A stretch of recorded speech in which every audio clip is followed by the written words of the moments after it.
ఇప్పుడు ఈ శ్రీకాళహస్తి కాకుండా కుక్కే సుబ్రహ్మణ్యం కూడా వెళ్తుంటారు కదా, ఏంటి అక్కడ విశిష్టత? కుక్కి సుబ్రహ్మణ్యం అంటేనండి అది కుక్షి అంటూ ఉంటారండి. అంటే ఒక అచ్చా. గుహ. అది రాను రాను రాను రాను కుక్కి కుక్కే కుక్కి కుక్కి అయిపోయింది. ఓహో. అంటే ఈ సుబ్రహ్మణ్యేశ్వర స్వామికి కూడా ఒక చిన్న కథ కూడా ఉంది ఇక్కడ. అమ్మా. ఏంటంటే గనక ఈ కుక్కి సుబ్రహ్మణ్యేశ్వర స్వామి ఏర్పడడానికి కారణం పరమశివుడి యొక్క వరం. ఓకే. ఒకానొక సందర్భంలో ఒక మహానుభావుడు తపస్సు చేశాడు ఋషీశ్వరుడు. తపస్సు చేసి ఆ తపస్సు ఫలించేటటువంటి నైజంలో ఆయన ఈ యొక్క ఈశ్వరుణ్ణి నువ్వు ఇక్కడ ఉండవయ్యా అనేసి ఆ కుక్షి క్షేత్రం, ఆ కుక్షి అనేటటువంటి గుహలో అడిగాడు. ఈశ్వరుడు ఆవిర్భవించాడు. ఈశ్వరుని పూజించడం మొదలుపెట్టాడు. ఆయన ఎవరు? ఆ మహానుభావుడు వాసుకి అనే సర్పం. ఆహా.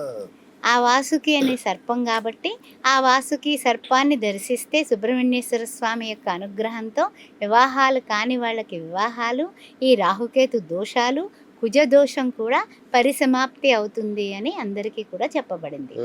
అయితే ఈ యొక్క వాసుకి ఒకానొక సందర్భంలో ఒక అడవిలో సంచారం చేస్తుంటే ఆయన మరి పాము రూపంలోనే ఉంటాడు కదా, అవును. పైనుంచి గరుడు ఆకలేసేస్తుంది ఆయనకి. ఆకలేసేస్తుంటే ఎవరు కనపడితే ఎవరిని భక్షిస్తాడు? పాముల్నే భక్షిస్తాడు అంతే ఆయన. కదా. ఆ గెద్దతోటి తన కాళ్ళతోటి దాన్ని పట్టుకోపోయాడు. ఆయన ఆ యొక్క నాగుపాము అయినటువంటి వాసుకి శివా శివా శివా అంది. అసలు కథ ఇది. ఆ శివ శివ శివ అనగానే శివుడు ప్రత్యక్షం అవడం, ఆ తర్వాత మహావిష్ణువు కూడా గరుడ పక్షిని మందలించడం, వద్దు నీకు వేరే చోట వెళ్ళి ఆహారం చూసుకోమని చెప్పడం, ఈ శివుడు ప్రత్యక్షమయ్యి ఈయనకి అనుగ్రహం కలిగించడం, తన తండ్రి అయినటువంటి వాసుకి తండ్రి అయినటువంటి ఋషిగారు వచ్చి, కశ్యపుడు అనేటటువంటి ఋషి వచ్చి అక్కడ వెంటనే ఆయనకి దక్షిణ దిశగా వెళ్ళమని చెప్పడం, దక్షిణ దిశగా ఉన్న మద్రాసు ఈ యొక్క కుర్చీ ఉన్నటువంటి ప్రదేశానికి ఆయన వెళ్ళి తపస్సు ఆచరిస్తే అక్కడ ఈశ్వరుడే కాదు సుబ్రహ్మణ్యేశ్వర స్వామిగా కూడా ఈయన కొలవబడటం, ఈ వాసుకి అక్కడ శివలింగాన్ని చుట్టూ ఆయన చుట్టబెట్టుకుని ఉంటాడనేసి ఇప్పటికి కూడా గరుడ స్తంభం అని ఉంటుందండి ఆ కుక్కీలోని. ఆ గరుడ స్తంభం దాటి దర్శనం చేసుకోవడానికి ఎవరికి వీలు లేదు. విషవాయువులు వస్తూ ఉంటాయట లోపల. అందువల్ల అక్కడికి వెళ్ళిన వాళ్ళు తిరిగి ఊపిరి అందదు. అందుకని అక్కడతో నిషిద్ధం. ఆ గరుడ స్తంభం అనేది గేట్ లాంటిది అనమాట. అందువల్ల ఇవన్నీ కూడా మరి అప్పుడు కాలంలో జరిగినవి ఇప్పటికీ ఉన్నాయి. ఏమిటి అంటే ఎంతమంది ఏ విధమైన పరిశోధన చేసినా సరే ఆ సుబ్రహ్మణ్యేశ్వర స్వామి మురుగా అంటే ఆయన పలుకుతున్నాడు, వడివేల అంటే పరుగుతున్నాడు.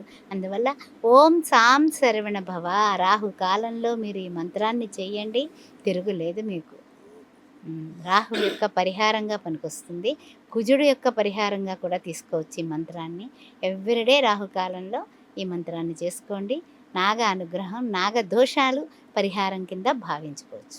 అమ్మ ఇట్లా రకరకాలు కాకుండా అంటే దోషం ఉన్నా లేకపోయినా రోజు ఒకసారి ఏదైనా చిన్న చిన్న ఏమన్నా ఉంటాయా పరిహారాలు వీళ్ళను ఈ నాగ దోషాల నుంచి విముక్తి కావడానికి, ఈ రాహు కేతువుల నుంచి విముక్తి కలగడానికి చిన్న చిన్న పరిహారాలు ఉంటాయా?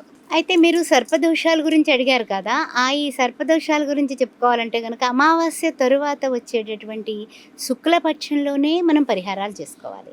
అది చాలా చాలా మనకి ఆ పరిహారం ఫలిస్తుంది. అది బాగా గుర్తుపెట్టుకోండి. నాగదోషం కానీ లేకపోతే రాహుకేతు దోషాలు కానీ, లేకపోతే మన పెద్దవాళ్ళు ఎవరైనా పాముని చంపారంటే ఆ దోషం మిమ్మల్ని వెంటాడుతుంది. ఇలా అలా కూడా మనకి ఆ పితృదోషాలే కాదు, నాగదోషం కూడా ఆ విధంగా వచ్చి పిల్లలకి ఒంటి మీద పొలుసుల్లా రావటం, ఇలాంటివి కూడా జరుగుతూ ఉంటాయండి. చర్మ వ్యాధులు అనేది కాదు, ఈ విధంగా కూడా వస్తూ ఉంటాయి. కొంతమంది ఏమిటంటే కనుక కొంచెం పాలిపోయినట్లుగా ఉండడం, అంటే ఇదంతా కూడా నాగుపాము యొక్క విధి విధానంలో ఉంటారు కొంతమంది. కళ్ళు దగ్గర నుంచి తేడా ఉంటాయి, ఆ విధంగా ఉండడం, చెవులు దగ్గర నుంచి.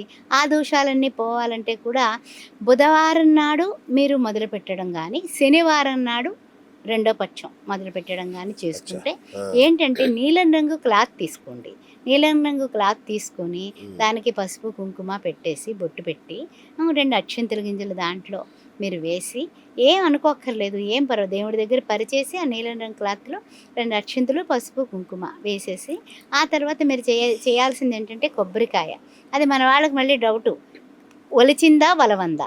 అందువల్ల ఒలిచినటువంటి కొబ్బరికాయని వేసేసి, అంటే చూడండి కొంచెం దానికి పైన ఒలుస్తారు కదా, అలాంటి కొబ్బరికాయని దాంట్లో వేసేసి, ఆ కొబ్బరికాయతో పాటు ఎర్రకందిపప్పు తీసుకోండి 3 దోసెళ్ళు ఎర్రకందిపప్పు, ఆ తర్వాత బొగ్గులు తీసుకోండి. బొగ్గులు, నల్ల బొగ్గులు ఉంటాయి కదా అవును. మనకి, 3 గుప్పెళ్ళు బొగ్గులు, ఇవన్నీ కలిసి ఒక కట్ట కింద కట్టేయండి. కట్టేసి మీరు కరెక్ట్గా మీరు బుధవారం అయితే కనుక బుధహోరా ఉంటుంది, ప్రొద్దుట 6 నుంచి 7 గంటల మధ్యలో అవును. పారే నదిలో వేసేయండి. అచ్చా అచ్చా. శనివారం నాడు చేస్తున్నారు అంటే శనిహోరా ఉంటుంది, పొద్దున్న 6 నుంచి 7 గంటల వరకు పారే నదిలో వేసేయండి. ఇది ఒక రెమెడీ. ఓకే. లేదండి నాగదోషాల వల్ల చాలా ఇబ్బందులు కలుగుతున్నాయి, లేకపోతే కనుక మాకు చాలా కష్టాల్లో ఉన్నామండి, అందువల్ల ఏంటండి ఏ విధంగా రెమెడీ ఉంటుందంటే కనుక ఈ ఎర్ర కందిపప్పు మీరు 3 దోశలు తీసుకొని మళ్ళీని ఎర్ర కందిపప్పు ఒక 116 దక్షిణ పెట్టండి. అక్కడ 116 దక్షిణ పెట్టండి. ఓకే. మంగళవారం రాత్రి మీరు తల కింద పెట్టుకొని పడుకోండి. ఆ, మీరు తల కింద మీ పరుపు కిందో దిండు కిందో బొంత కిందో పెట్టుకుని పడుకోండి, నిద్రించండి, అంతే. తెల్లవారు ఏం చేస్తారు, ఎవరైనా సరే మనకి పారిశుద్ధం చేసేటటువంటి వాళ్ళు కార్మికులు, చాలా ఆ, కార్మికులు ఉంటూ ఉంటారు కదా, వాళ్ళకి అవి ఇచ్చేసేయండి, అంతే. సింపుల్ థింగ్ అండి. ఓకే. ప్లస్ మీరు ఎప్పుడూ కూడా వాళ్ళకి జీతాలు వస్తాయి అని అనుకోకండి, ఏమొచ్చినా ఏం రాపోయినా అది మనకు అనవసరం, ఆ మాటే వద్దు. ఆ ఎప్పుడైతే మనకి శుభ్రం చేస్తున్నారో, మనం చేయలేని చేస్తున్నారో అలాంటి వాళ్ళకి ఇడ్లీలు పంచిపెట్టడం కానీ, లేకపోతే ఆహారం ఏదైనా సరే వాళ్ళకి పంచిపెట్టడం కానీ, ఏ పళ్ళ రోజుల్లో ఆ పళ్ళు పంచడం వల్ల కానీ మీకు నాగదోషాలు కానీ, రాహుదోషాలు కానీ, కేతు దోషాలు కానీ మటాష్. అలాగే మనకి కొంతమంది అంటూ ఉంటారు ఏమనంటే, ఏమండి 12th హౌస్లో రాహు ఉన్నాడండి, నాకు దానివల్ల అండి ఈ తలనొప్పులన్నీ, ఏమిటో అర్థం కావట్లేదండి, విదేశాలు వెళ్ళాలని బోల్ డబ్బు ఖర్చు పెట్టాను. అంటే వ్యయం కదా, 10-12వ ఇల్లు అంటేనే వ్యయం, ఖర్చు పెట్టాను. కానీ ఏంటంటే పని అవుతుంది అనుకున్నాం కానీ మంచి జీతంతో మంచి జాబ్ రాలేదు, మళ్ళీ వెనక్కి రావాల్సి వచ్చింది. కొన్నాళ్ళే ఉన్నాను, వెళ్ళాను కానీ ఫలితం లేదు అని బాధపడుతుంటారు. అలాంటి వాళ్ళకు కూడా ఒక రెమెడీ ఉంటుందండి. మీరు వంటింట్లోనే భోంచేయండి, డైనింగ్ టేబుల్ మీద వద్దు, వంటగదిలోనే ఒక కుర్చీ వేసుకుని కూర్చొని భోంచేయండి. అక్కడ బల్ల పెట్టుకుని, చిన్న బల్ల పెట్టుకుని బల్ల మీద చేయండి, అంతే. అది నిజంగా మీకు రాహు 12వ ఇంట్లో ఉండే అనవసరమైన ఖర్చులు, అనవసరమైన వ్యయాలు అవుతున్న వాళ్ళకి ఇది చాలా బాగా. కోర్టు కేసులు అండి, చాలామంది కోర్టు కేసులతో చిక్కుకుపోతారు 12వ ఇంట్లో రాహు ఉంటే ఈ దోషం వలన.